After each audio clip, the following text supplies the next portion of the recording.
Bonjour à tous, bienvenue dans cette première capsule technique consacrée aux manipulations de base du logiciel Max et plus tard à la conception d'applications musicales. On va commencer par une vidéo très simple qui va montrer déjà la logique interne de Max pour qu'ensuite des mécanismes que vous aurez intégrés puissent vous servir à développer vos propres applications.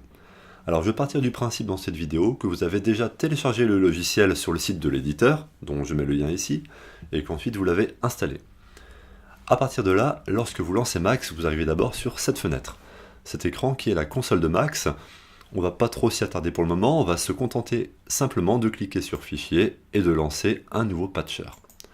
Alors un patcher, c'est un logiciel vide en fait, c'est un programme qui est pour le moment vierge et dans lequel on va intégrer des éléments qu'on va ensuite relier les uns avec les autres pour en arriver à faire une application.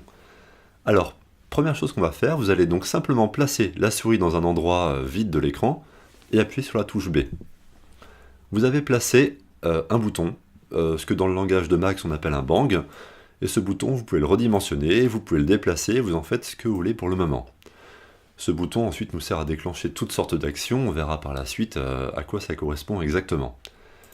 Pour le moment, ce bouton, on peut en faire ce qu'on veut, mais pas encore cliquer dessus. Si vous cliquez, vous voyez qu'il ne s'allume pas. Et donc là, on va toucher du doigt un point hyper important dans Max, qui est la bascule permanente qu'on va faire entre le mode édition et le mode exécution. Pour ceci, vous avez un petit verrou qui est en bas à gauche. Quand on clique sur ce verrou, on verrouille donc le patch, et en fait, on est passé en mode exécution. Si je clique sur le bang, on voit que cette fois, il s'allume. Donc là, je peux exécuter comme si j'étais l'utilisateur du programme, et quand je redéverrouille, je peux le modifier, mais pas l'un à l'autre en même temps.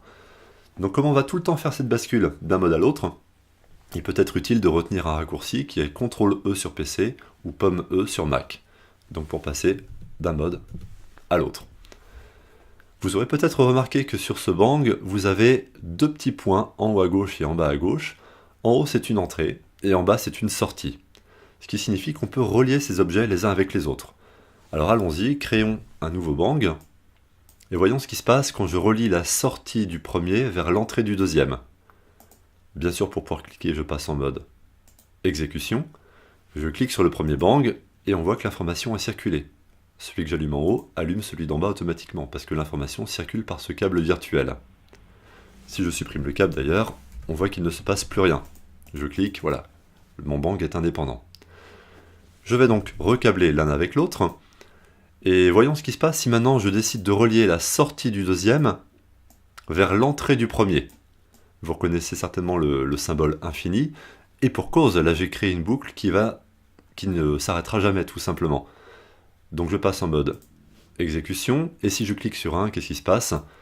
Eh bien Max me dit qu'il y a un problème, voilà. Il y a en fait un message d'erreur qui me dit que là j'ai créé une boucle infinie, et que je ne peux simplement pas exécuter le patch en l'état.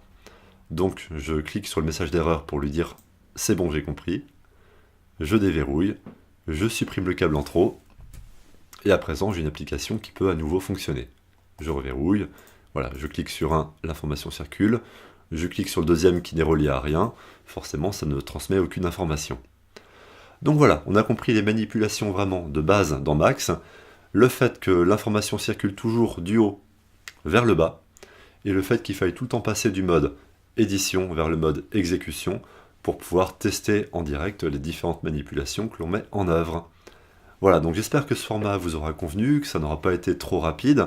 Entraînez-vous à faire ces quelques manipulations pour ensuite être prêt pour les capsules suivantes où nous aborderons les différents objets pour utiliser des chiffres, manipuler différentes valeurs mathématiques, et ensuite nous verrons comment transformer ces valeurs chiffrées en des notes de musique pour commencer à manipuler un petit peu de son. Voilà, donc entraînez-vous et je vous dis à bientôt pour un prochain épisode. Salut!